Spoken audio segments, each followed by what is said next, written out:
All right, we're going to go ahead and get started. I'm Gina Bastone. I'm one of the co-chairs of the library's Diversity Action Committee. And I'm Loretta Wallace, and I'm one of the co-chairs of the Diversity Action Committee. Okay, right. The University of Texas Library's Diversity Action Committee is an all-volunteer group of staff committed to diversity through inclusivity, education, and advocacy initiatives.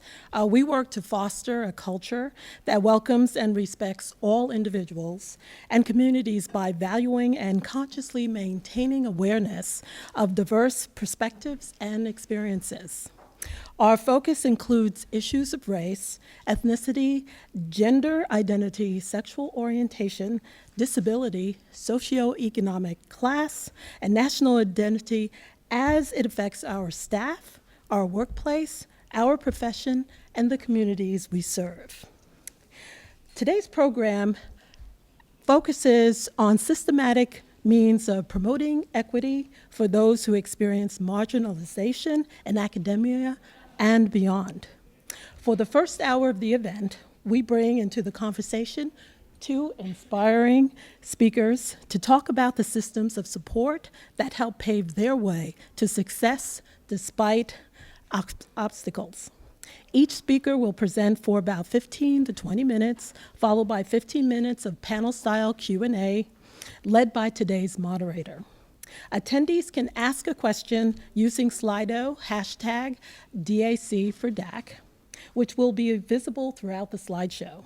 For the second hour, we will have student groups on hand to discuss their experiences providing activism, allyship, and community on campus. And those groups will be at the tables surrounding the room. So feel free to mingle and circulate about the room after our speaker portion to learn more about the support you will find at the UT libraries. Thanks, Loretta. We just have a few thank yous. We'd like to thank our sponsors, Nadamu, the ice cream company that provided some free ice cream for today's event, as well as the UT Libraries for sponsoring this whole event. And I'd like to give a shout out to the event organizers who did a lot of work to put this on. So thanks to Elle Covington, Laura Tadena, Ileana Salinas, and Natalie Hill. All right, so I'm going to introduce our moderator, Marazz Rahman. Mehraz is a senior at the University of Texas at Austin, studying marketing and Plan 2 honors. She's from Austin, and she is the second Bangladeshi American woman to serve as UT's student body vice president. She's passionate about encouraging others to serve their communities, bringing awareness to mental health, promoting women's empowerment, and equity inclusion in all her work. All right, please welcome Mehraz.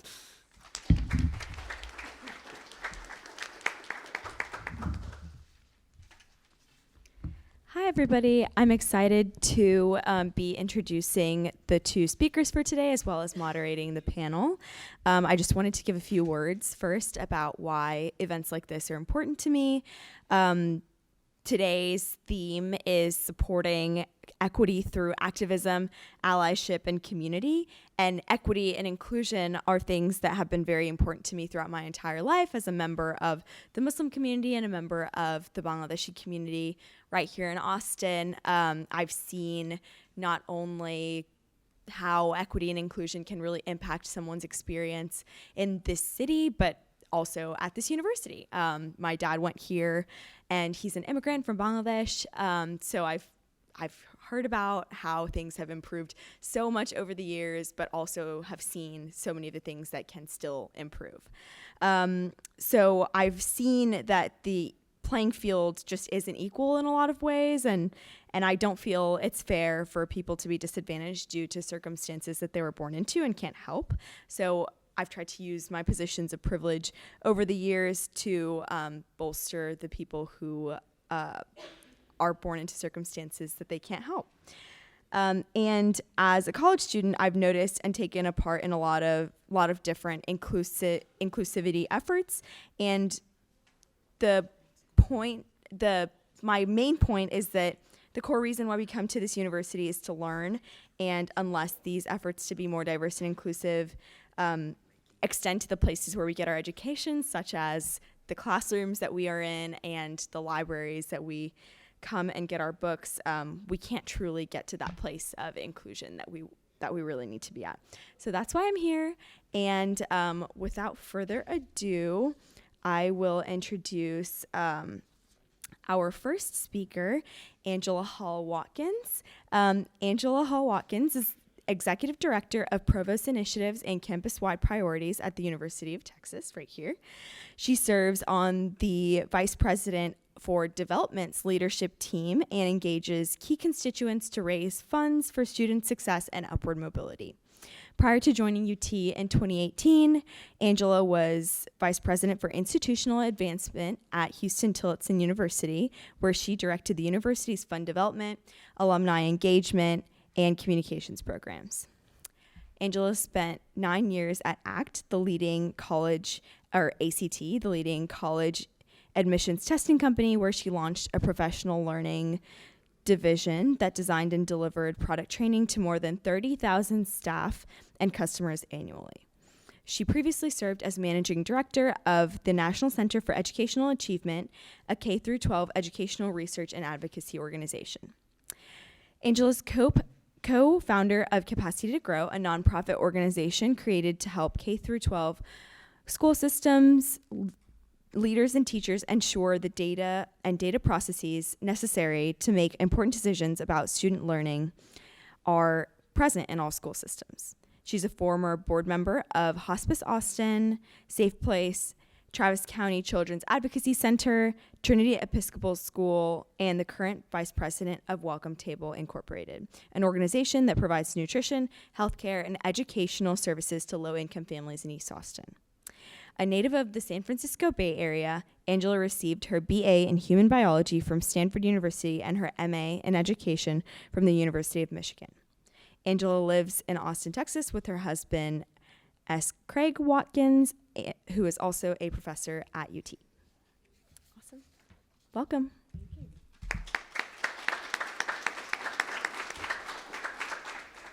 Good afternoon. It's pretty good, the volume? I can hear it.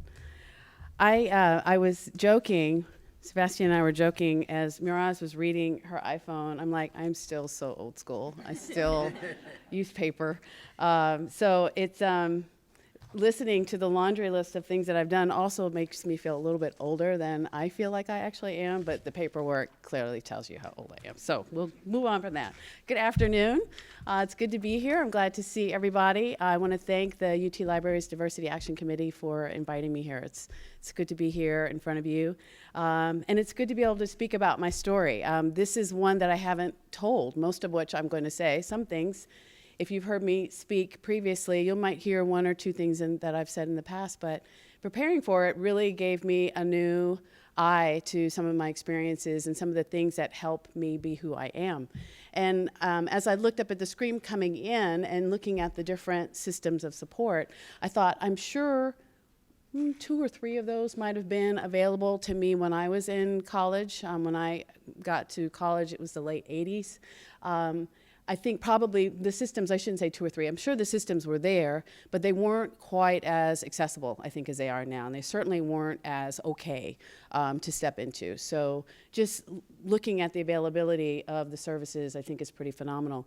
And I'm going to speak more in terms of the systems of support that I'm familiar with. So not so much these in a formal structure, but more in terms of what I've experienced and the types of informal systems that have supported me as I've come to this point. So I'll share my story, a little bit about the work I'm doing. I am Executive Director for the Provost Initiatives and Campus-Wide Priorities, which means pretty much anything that Mari McGinnis wants us to raise funds for, or what's a priority for her in terms of capital campaigns or fundraising. It's my job to make sure that all the resources are in place to make sure we do that fundraising. Right now, our focus is raising $1 billion for student support. What is, as you heard, my background has a lot to do with students and kids, K-12 education. The heartstrings that are pulled for me is that I have the fortune of working with individuals who have the capacity to donate funds to scholarships or funds towards scholarships, stipends, activities that help us bring more students who can't afford an education at UT, help us bring them here, help make sure students have the activities and the experiential learning that help them leave the campus in a better place and continue to be upwardly mobile. So I'll talk more about that, but it's a work of lots of love as far as I'm concerned.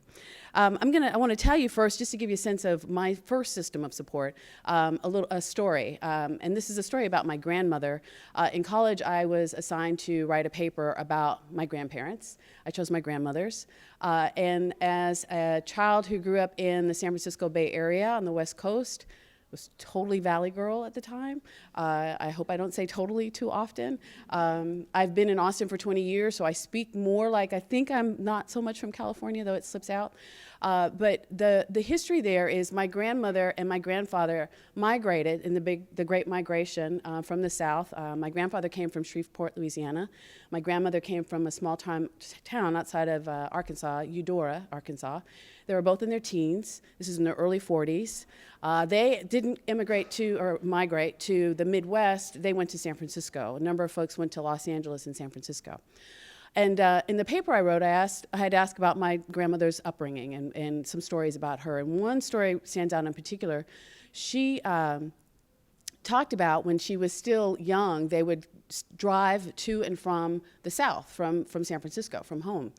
And they would take a couple of days preparing, frying the chicken, baking the bread, making the food, packing so that they didn't have to get out of the car very often. And generally the food lasted for a few days. I'd like to think that they got past Austin, Texas, or past Texas to the point where the food ran out.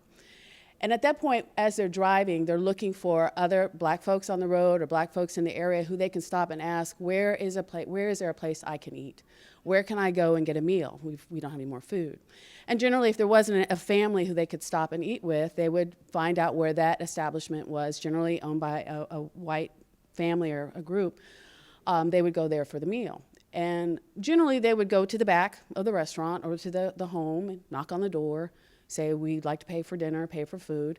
They close the door, and they just kind of wait for the person to come back out. And one instance my grandmother told me, which was not unusual, they came out with a bowl of stew.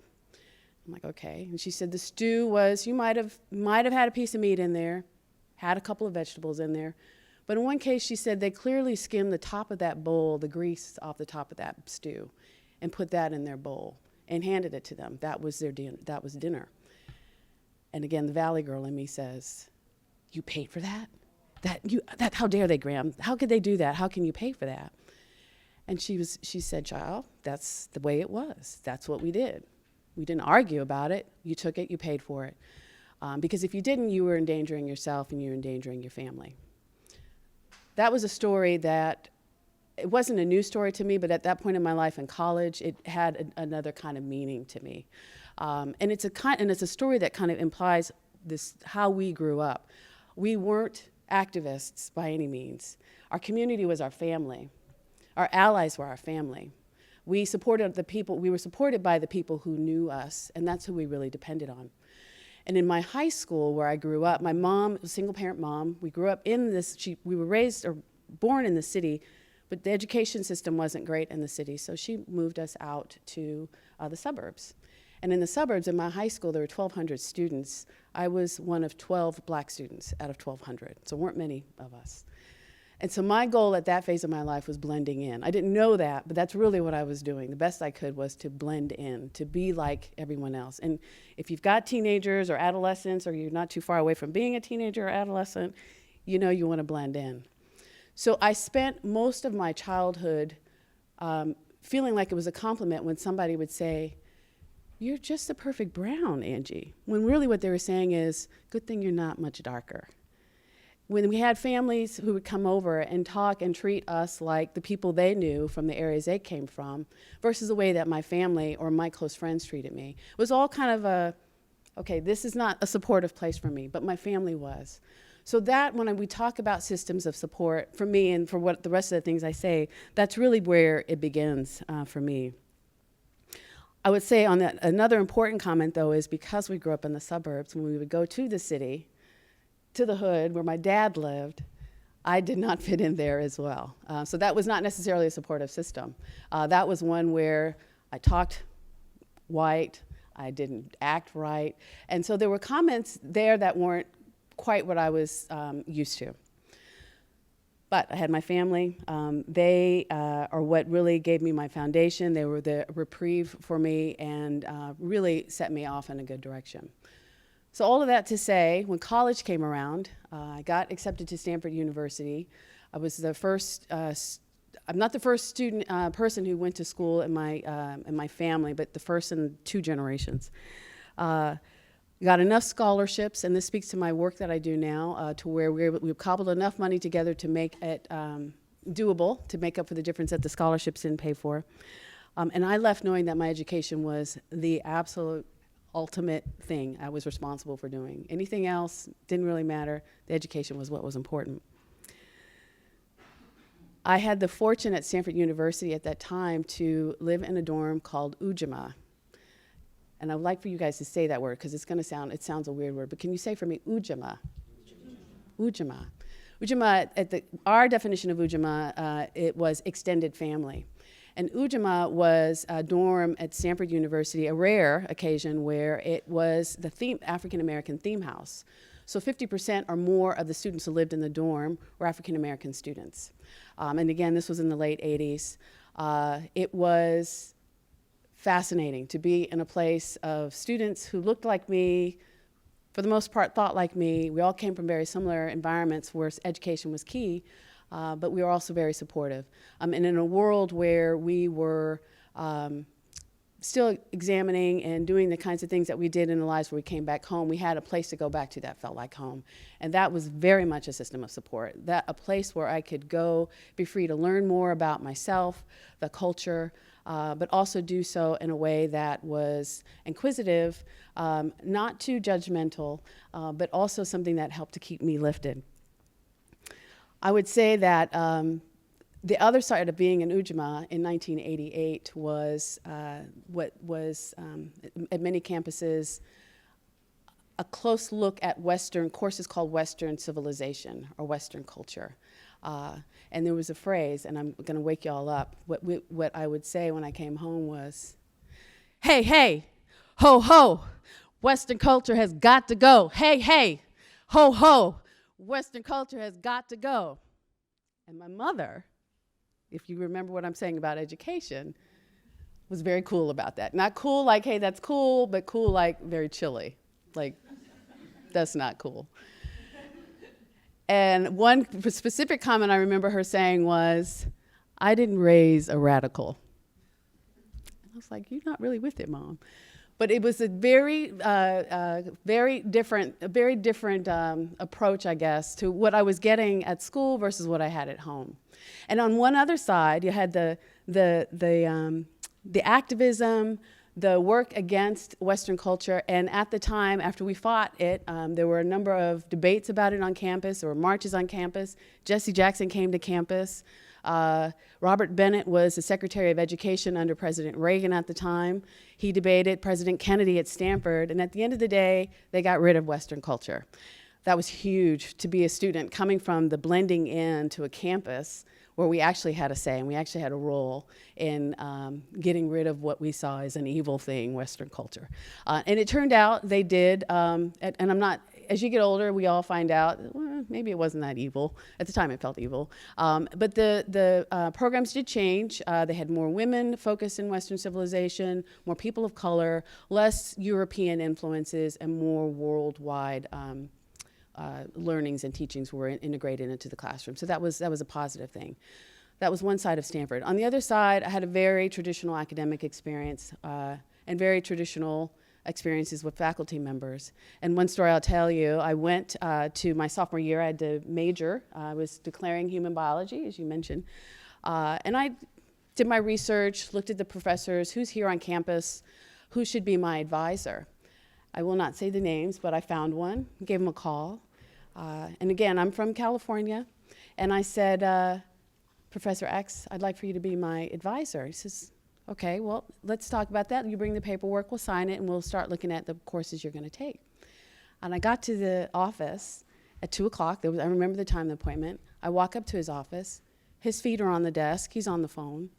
And I just kind of knock on the door. And I got a little bit of a head nod, I think. I wasn't quite sure, but he continued talking. I stood there and I waited. At one point, he turned away from the chair and put his feet down, had his back to the door. And I'm standing in the door, being polite. Eventually, he hung up the phone. He turned around and he said, "Can I help you?" I said, "Yes, I'm Angela Hall. I'm here for the appointment about you being my advisor." He said, "Okay, well, come sit down." A couple of niceties. He pulled out a course book, starts flipping through the faculty area of the course book, and he says, "Well, are you related to Tom Hall over in engineering?" I was like, "No, I'm not." He says, "Well, you don't talk black." This is a faculty member. I said, "Okay." Well, he said, "Well, let's look through here and find out what other faculty members." Basically, he sent me on my way with a list of faculty members that he suggested I call. So that was the other extreme. When I went back to my dorm and told my friends about this, remember, I'm going back to Ujamaa, told my friends about it. Let's march, let's fight, let's do something about this. No, I don't want to do that. I didn't want to taint the education, the process, the work that had happened for me to get there. I certainly didn't want to disappoint my mom. And at that point, I realized I was not an activist. But I did realize that this was not right, this was wrong, and finding the types of support on the campus was important to me moving forward. And I've got a time, so I'll keep talking. But the idea was, as we moved on through the university, and as I moved into work, what I did realize was that I loved being with people. I loved talking. I'm a typical extrovert, get the energy from folks, and eventually found fundraising. It did not find me, or I should say, I did not find it. It found me. And one quote that came from living in Ujamaa that I wanted to speak to, because I think things happen for a reason. The word about Ujamaa, or the inherent part of Ujamaa, is the stress and obligation of the generosity that's important, especially for the poor and vulnerable. Ujamaa supports teachings, the meaning, and the meaning behind it is a support of teachings that promote the idea that generosity in itself is its own reward. And the idea behind Ujamaa is that it is influenced by all philosophies of the world. One quote, an Egyptian philosopher said, "Be generous as long as you live." This supports the thinking behind Ujamaa. "Be generous as long as you live. What goes into the storehouse should come out, for the bread is made to be shared."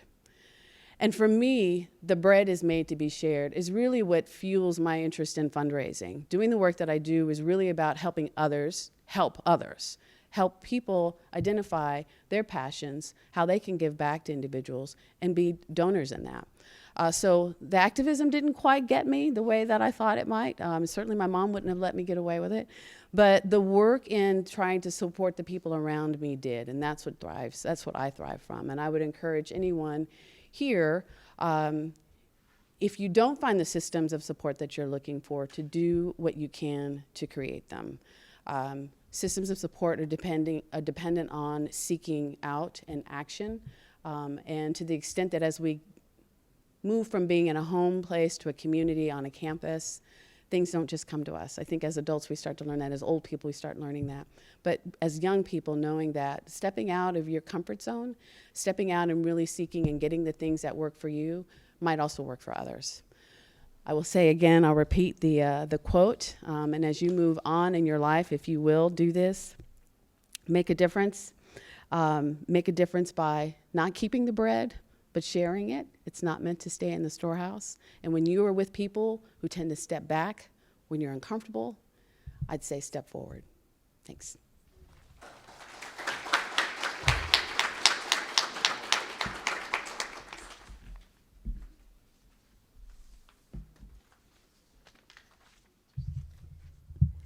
Thank you so much for that, Angela.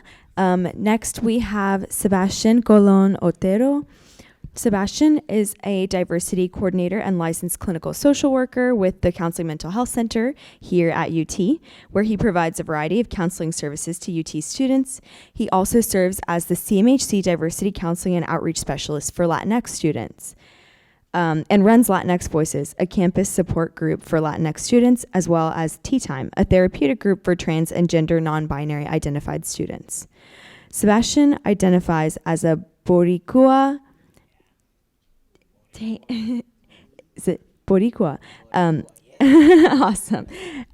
Tain X and mestizo, trans, queer, feminist, parent, man of color, anti-colonial and anti-oppression activist, and healing practitioner.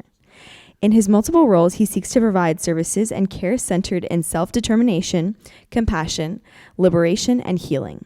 He believes that all struggles for liberation are linked and that it is our duty and our ultimate act of love to engage in the development of support systems for ourselves and others, working together toward a better, more inclusive, and equitable world for all. Sebastián has over 10 years of experience as a mental health professional and over 20 years of experience as a community organizer, activist, and advocate. He continues to be active at national and regional levels, as well as in Puerto Rico, where last year he created an initiative providing direct economic support to queer and trans people affected by Hurricane Maria. A native of Puerto Rico, Sebastián received his BA in Natural Sciences from the University of Puerto Rico, where he also took graduate coursework in sociology. Sebastián moved to Austin in 2002 and worked as a community organizer and sexuality educator for various organizations before moving to Ann Arbor, where he received his Master's of Social Work from the University of Michigan. In 2015, Sebastián returned to Austin and began his work with the CMHC. Welcome.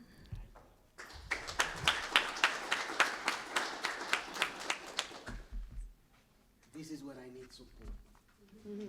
Talk about support systems. Being in front of a podium and microphone is... Can you hear me all? I can be loud. Do I need the microphone? Yeah? No? I'm gonna move this. Hi, everybody. Sebastián, Boricua means Puerto Rican. If you don't know that, that's what she was talking about. I'm Boricua. I'm Puerto Rican. From the island, now we talk more about an archipelago, meaning that it's a community of islands. My name is Sebastián. I'm a therapist here at the Counseling Center, and I'm deeply honored to be here. My pronouns are he and him,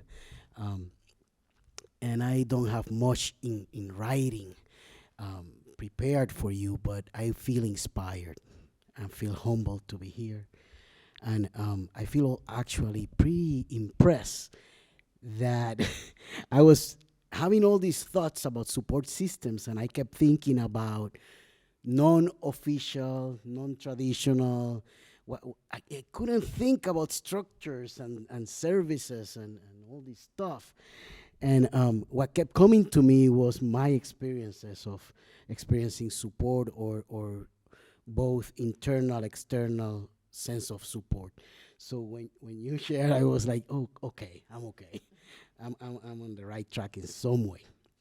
A little bit of me. 20 years as an activist, maybe more. So I'm going to be 50 this summer. I'm very proud of that. 50 years old. I have 2 kids. I've been married for about 15 years.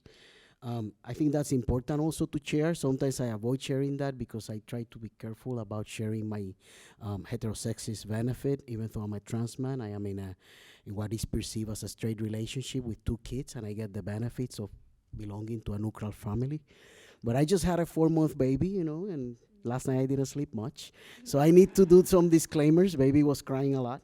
And I'm feeling really moved by in some way or being here willingly, to talk about support systems, and I try to bring in the energy of my ancestors, the spirits.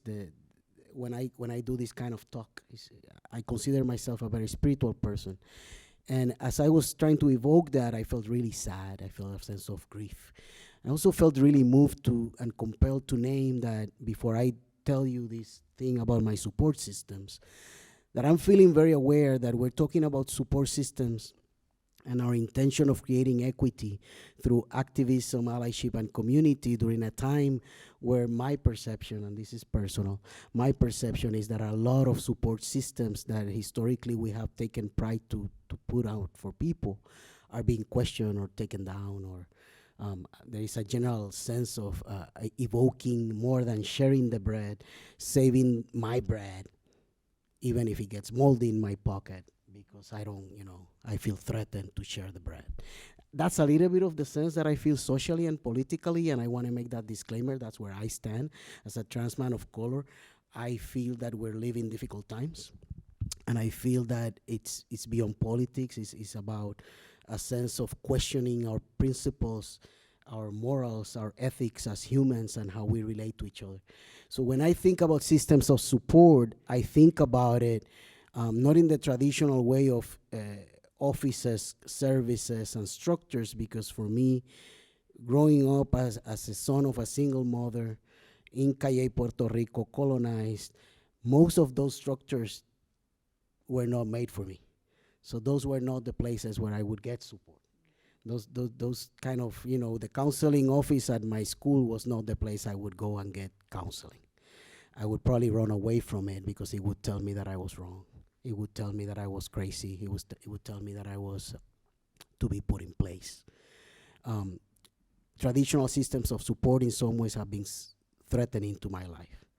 So I want to be careful when we talk about that. For me, that doesn't mean that we need to erase them, but I want to be careful that we don't idealize whatever we put out as systems of support, and we constantly question who are we serving and how do we continue the talk today about equity and inclusion in those systems. So when I thought about systems of support from a counseling perspective, I was thinking, for me, I have this kind of like ecological approach to the idea of support. I believe that I'm an organism in a system, and that my support systems include outside support, structured support, people, system services, but also an ecosystem. So when I think about systems of support, I'm also thinking about those fabulous rosemary bushes that we have around campus that are life-saving for me when I'm walking out of a space that may feel really threatening to me, and I stop to talk to the rosemary and smell the rosemary, and it gives me a sense of, I belong in the earth. It's okay to be here. Let me take a deep breath. My grandma taught me that plants, animals, trees, the earth are an important support system, are part of what organizes my breath, organizes my internal organs back to place and says, okay, you're okay, you belong here. So that's the perspective I have of support systems. And when I think about my journey, my experience with support, last night I was really struggling to not feeling able to write something for you. I've been struggling a lot with standing here and talking about support. And that's when I realized that this political moment, this historical moment feels very shaky for me. And I kept going back not only to that ecosystem approach, but also to a notion, thank you, that you brought up, a notion of values, a notion of sharing the bread, a notion of, when I look at the title of this presentation, what it evokes for me is a sense of, if we were going to build, if we continue to strive, if I try to live my life embodying allyship, community, activism, and support, it has to be grounded in a sense of human connection to each other, in seeing each other, in noticing each other's humanity, in being able to slow down and forgive and love each other. So then we can build those systems in a way that it's not based on cold, pretentious ideas of right and wrong, but in a basic notion of, I respect your humanity and you respect my humanity, even if you don't understand it. So I was sitting in bed, and instead of grabbing a paper, I grabbed my phone. And this is what came up for me when I went to a tender place in my chest, and I was like, what comes up for you, Sebastián, what you want to tell these folks? They're here paying attention. What would you want to tell them about support systems? And this is what came up. Forgive me, I'm going to be all over the place here. It says, when I think of support systems, I think of my third grade teacher who talked about the magic of books and reading, and like little she knew that she was introducing me to one of the most important coping tools of my life. The power of books, knowing, and imagining. Support systems is my grandmother's hands folding tobacco leaves and teaching me how to count peas on the kitchen table, introducing me to the value of manual labor. Support systems is my math teacher telling us that math is for everyone, and everyone can do it if we practice, becoming one of my first lessons in equal access to education and knowledge. Support system was Medicaid in the 70s, providing me and my brother access to medical care because we were poor, and all we needed to do in my hometown was show up to that dirty clinic and get seen by a doctor, walk out with the medicine, and that was it. Support system was the food stamps. It allowed us to buy milk, cheese, and those crackers my mama loved. We would wait for the food stamps just so she could get those crackers. It was my neighbor's phone. We didn't have a phone at home. So we would go to the neighbor to call my aunt or my grandma to check on them or say hi or ask for something we needed or check if they needed something. And we did not have a phone, but that phone in the neighbor's house never felt like it wasn't ours. Support was the bodega owner. There was a little store down the street I would go to him and say, Mama says to send her half a bar of butter, a little bit of bread, and some ham. And he would put it all in a little bag, grab a pencil from his ears, write it in a notebook, and say, all right. And he would write it in that notebook so she would pay one day. Support system was my mama working on a sweatshop. Even with pneumonia, I have memories that she never had sick leave. She never had sick days. And I have memories of my mom once had a really bad pneumonia. She was coughing pieces of material because she worked on a sweatshop and she was breathing that all the time. So as she was spitting out these pieces of material, I was feeling like, wow, you shouldn't have to go to work. And my mama said, you go to school, that's your job. I go to the sweatshop. You go to school so you never have to. Support system was the full moon. As a kid, when I was desperate, I didn't know what to do, I would lay down in the grass, look at the sky, and look at the moon and talk to it. I would talk to the moon for hours. I would ask the stars for answers. Looking at the universe in my hometown would remind me that the world is gigantic, that whatever shit was happening was too small for me to surrender, that for some reason I have the magic of the stars and all I had to do was breathe. The moon was my support system. Support system was my first bike, allowing me to ride away or in circles, shaking off the stock energy of anxiety and fear, switching it for fun, adventure, and I can jump that mount. My bike meant a lot for me. Support system was salsa and merengue music. I was very shy as a child. I was socially anxious. As a trans kid, I always felt outside of place. And then as a grown-up, I started dancing. And salsa and merengue gave me a connection to my body. It allowed me to feel in place with my hips, which I had hated for a long time. Now dancing salsa and merengue feels so good, and I still do it. There is actually evidence, there is research-based evidence that bilateral tapping and bilateral movement is healing for trauma. So my inner child knew that shit because I started doing salsa dancing and merengue, and I discovered that my hips are sexy and beautiful. So support systems is salsa and merengue. Support system was my best friend's mother, who would make a toast for her and a toast for me. She knew I didn't have breakfast, but she never asked me if I was hungry.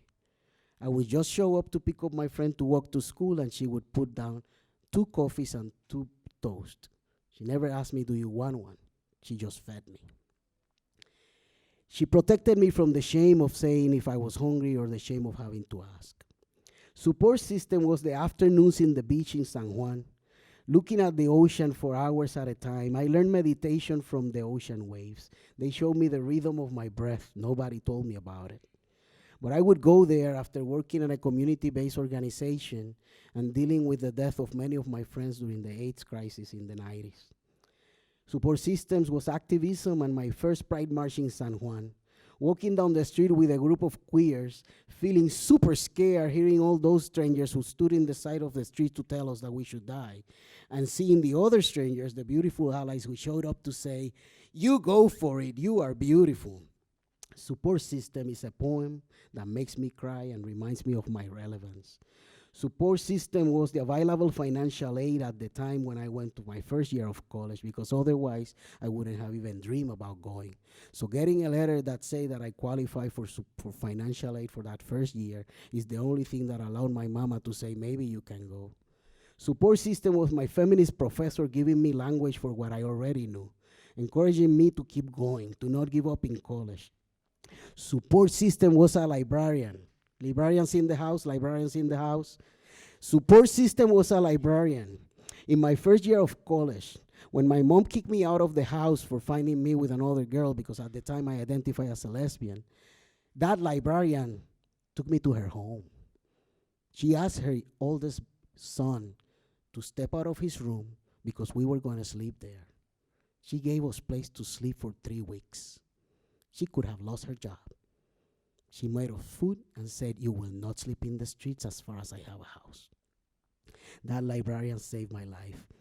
She's still alive. Aixa Leon is her name.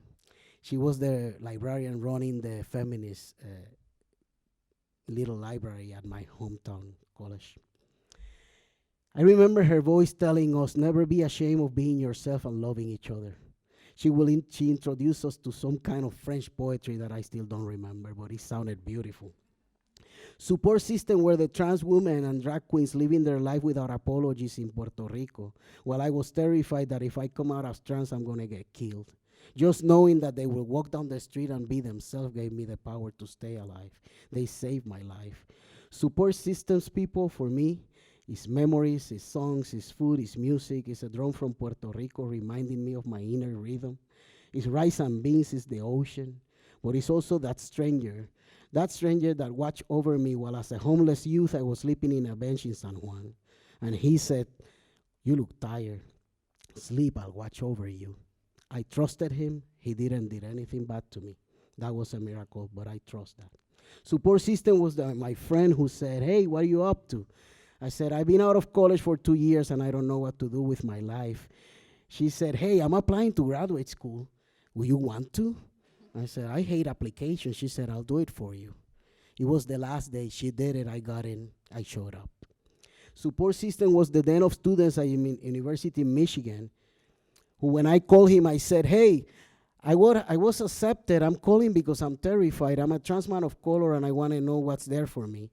And he said, "I can assure you that you won't be hurt. I don't know what to tell you in terms of what I can do for you around protection.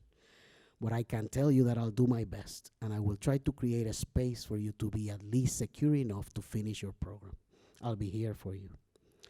Support System, people, is my mother saying, when I came to her, I changed my name, I got my surgery, I said, "Mama, will you ever understand that I'm a man, I'm trans?" And my mama crying hugged me and said, "No, I will never understand. I grew up without books. I don't understand any of that. I don't know what gender is. I don't know what you're talking about. I think there is a part of my heart that's always going to miss you as my girl.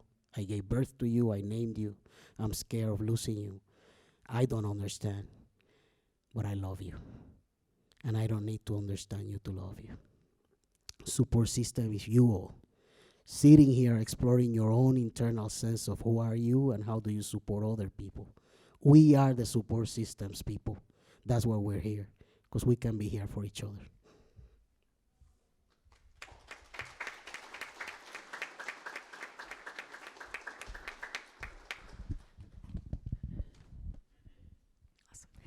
Thank you both very much. I really enjoyed getting to hear your stories and your connection to different support systems. So now we will be transitioning to the Q&A portion of the event, and I will be moderating the panel. I have a few questions already from different student groups, and then we will have other questions after these as well. So first question, finding mentors who share your identity can be really helpful for LGBTQIA plus students, but it can be awkward to figure out who in the faculty or administration is queer. So how can students connect with queer mentors?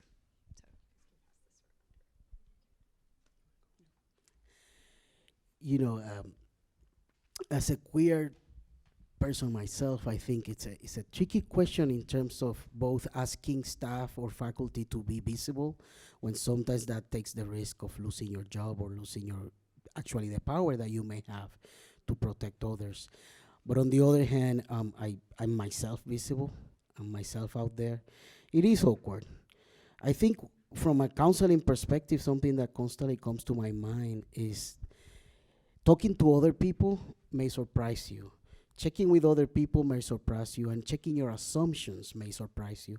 I think when we think from a trauma perspective, from a trauma-informed perspective, one of the things that trauma does to us is that it creates a hyper-awareness and hyper-vigilance that's very valid, where we don't trust anybody. For communities of color, for queer people, that means that if we see, especially if the person looks like the people that traditionally have attacked us.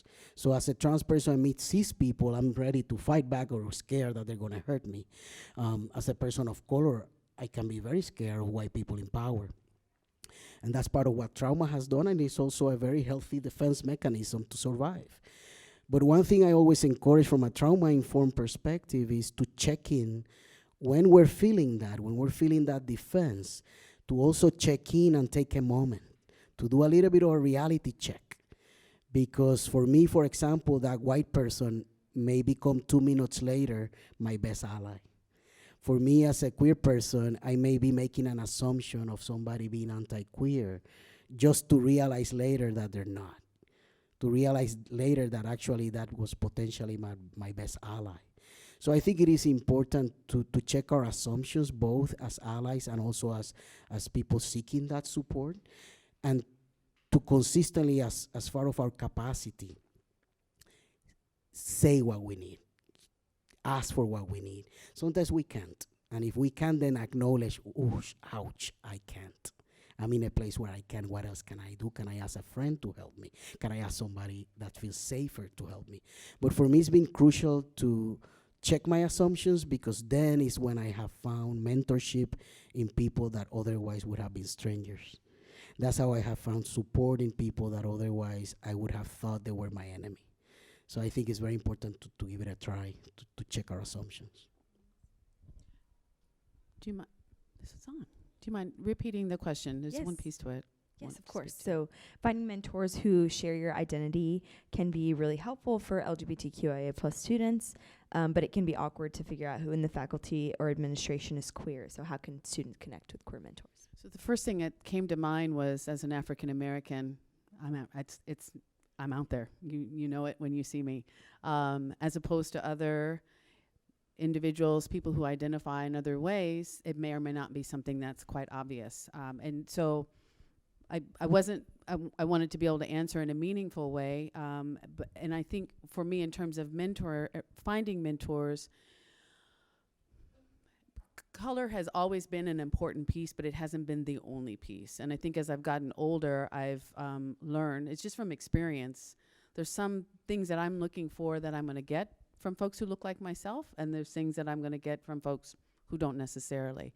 And I can say I'm the mentor for a number of women. I think for me, it tends to be more women. It's more gender focused for me than it is my ethnicity, my race. So, I think it changes over time as we get older. I would have answered the question completely different. As my time at my dorm, I would have said, it's all about the black people. It would have been all about, this, I guess, just more rigid thinking about the box that I was fitting in and the things that I needed. And it's nice as you get older, you become like a fine wine. You start to just kind of mellow out, and you recognize there are more things to life than what we see as black and white. And I don't, pun intended, or not intended. So I think really, just to your point, not making assumptions, really taking a check on what is it that you're looking for and being very honest about that. And then identifying that, and people you trust, obviously, finding that in the people around you. The other thing I would add is, like, one of my mentors right now, as we talk, is Gloria Ansaldúa. She died. but my mentor is still there. So sometimes also expanding the notion of where do I can find mentorship. I didn't have many mentors that I could feel like were fulfilling my needs, but I figured out what is my need, and then I was able to find mentors in different places, including people that I never met, but they're my mentors because symbolically I hold them as guidance. So to expand also the notion of where are my resources that I can go to. And in terms of academia, I think it's very important to also just name it and say what do I need. And if I'm a person of color and I want a mentor that is doing work on this area, or sometimes our need may not be around our identity. So to also be open to check with yourself, like, for example, I grew up without a father.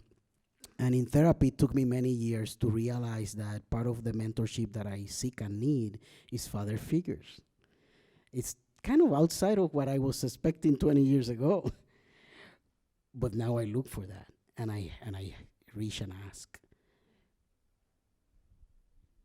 Yeah, that's interesting that you said that, because that made me realize that nowadays a lot of the mentors for young people are celebrities and things like that, because we really feel like we know them with all the information that is all on their social medias and everything. So it's very important to think about that. Thank you. So next question, how can instructors and TAs better support their students outside of providing them with a list of resources in the course syllabi? Are there any standout examples of TAs or instructors building inclusive support systems for their students that y'all can think of? I probably can speak to them as well as Sebastian can on campus. I can think of my own experiences. The ones who made the biggest impact on me are the ones who I interacted with outside of the classroom, outside of that space where I was just one of many. And whether it was dinners, at their home with other students, or coffee, it was more the opportunities to get to know them. In some cases, babysitting their their children, that made a difference. Seeing their homes, seeing how they lived, was very different than the homes and the places I grew up in.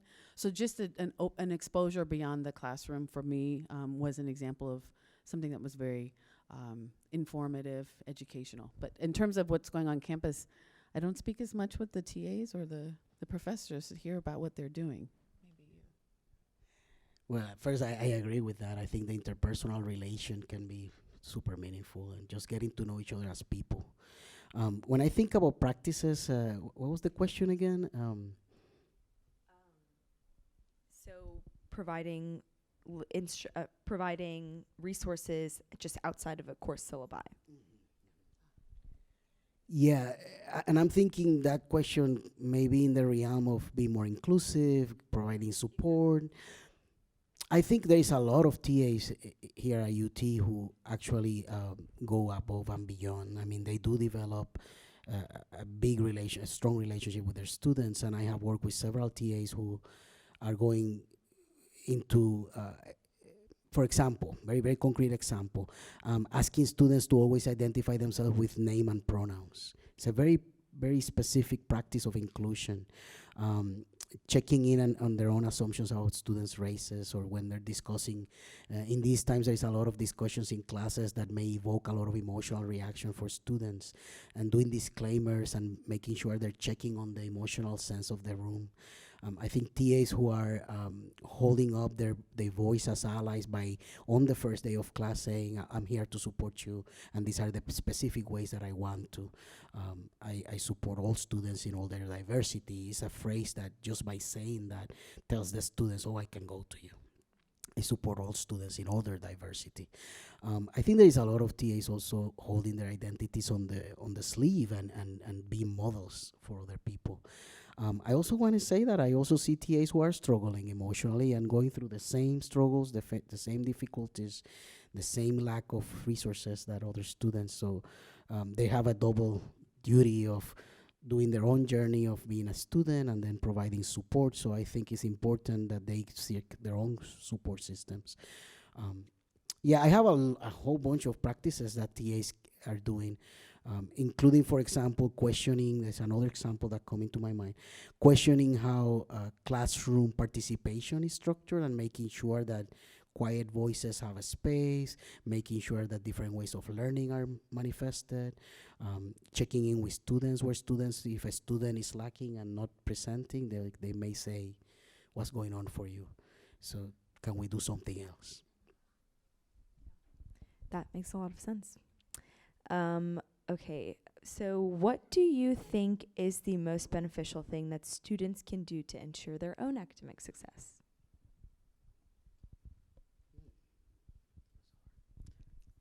You want the answer as a parent? I've got different answers, or as the answer I would have had as a student. I have a freshman who's in college, a daughter who's a freshman in college right now. And say again, one more time, what students should do to own academic success. Okay, as the parent, I say go to bed, get a good amount of sleep, eat your meals. But really the thing I think that really sticks with her right now, and particularly as she's looking and finding her new tribe. She came from an environment, she's the only child. Her father is a professor. Her mom has been in fundraising and education all her life. So she's been in a bubble in a lot of sense of support. She also is a pleaser. She really wants to please those around her. So when we're not there to kind of boost her up and be there to say, you know what, it's okay to say no to your friend who wants to do these things. It's been a transition. So the advice I've said to her is choose those who would choose you. Choose those who choose you. Simple, but when you're trying to run after the popular kids, when you've got a group of students over here who love you already and they want to do things for you, but you want to be chasing after these other things, do and be the person who you are and find those who support you. I think that is the foundation that threads everything, whether it's academic support, your social life, your health and your wellness. Finding those who can support you for who you are is critical. I think from there, then you might get enough sleep to study and do all the things, get all the good grades. Yeah, no, that ditto. It's finding those who respect you, who support you, who will be there for you. I agree with that. I'm thinking also, thank you for that, because I think sometimes we make it very complicated. Very, very complicated. And you need to have this and that laptop and those sneakers and do yoga, run every morning, do meditation, and then you get too tired. So I appreciate that answer. I'm reflecting in my work with students of color, with queer students, with immigrant students, with undocumented and documented students, thinking particularly about students who, to ensure their academic success, what comes to my mind is, if you don't remember, I want to remind you that you deserve to be here. To hold on to that strong sense of deserving and belonging. And for example, I work with trans students who sometimes feel like I'm the only one in my intersectional identities. I work, if a person has a disability, is trans, is queer, belongs to maybe a traditional religion, may feel like there is no place, there is no peers. And for me, that's my encouragement, is like, know that you belong here, that you deserve to be here. And I need to plug in this answer that the counseling center is here, that we work for you. We are to serve you. And one of the initiatives that we're doing at the counseling center is that we have voices groups that are identity-based, and we have other kind of response, identity-based, but also we will work with you. We'll work for accommodations. You deserve to be here. Know the resources. For a lot of students coming from underserved communities and marginalized communities, you may not even know that you could do accommodations, that you may take less credits, that you can get emergency money, that you can get excused for that class, that you deserve that. So you don't know the resources. So I would say familiarize, keep asking for resources, and know that you deserve. And again, I need to plug in, and CMHC, the counseling center, will be there for you. And if we don't do right to you, make us do right to you, because we work for you. Yeah. I used to be a peer educator with the Council Mental Health Center, so I can vouch for that sentiment. So last question, and I think both of you have touched on this a little bit, and will just be to kind of wrap up our panel today. Looking back, is there a specific support system that you wish had been present in your academic life? I wish there was a support group for trans folks for me. I wish there was free counseling and counselors that would understand my identities. I didn't have that at the time, but I had good counselors.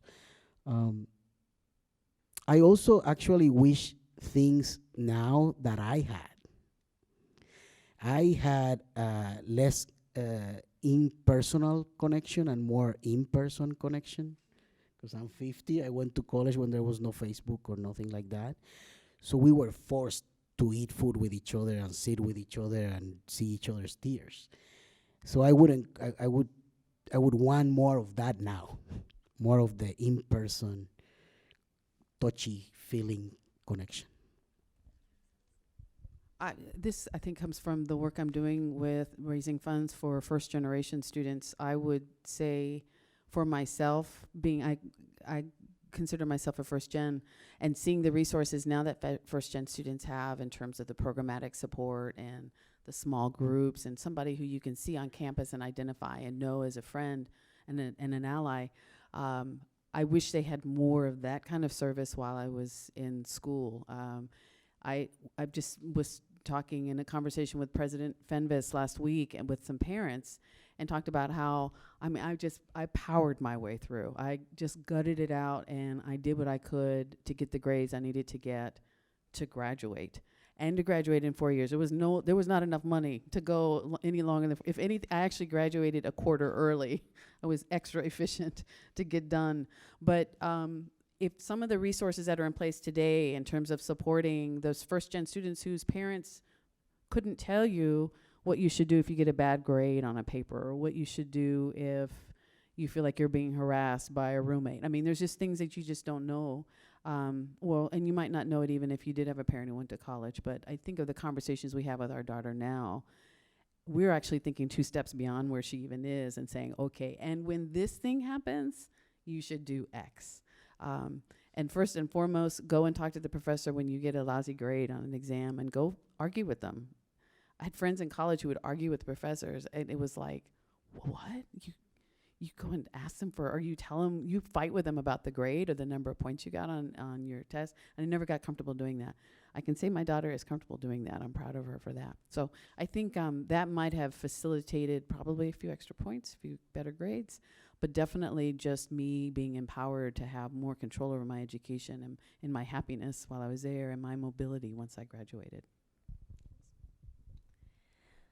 Well, thank you very much. I think that wraps up our questions for the panel. I learned a lot from the both of you, and I know that I'm sure that a lot of the members of the audience learned a lot as well. And I'm not sure what's next, but thank you very much.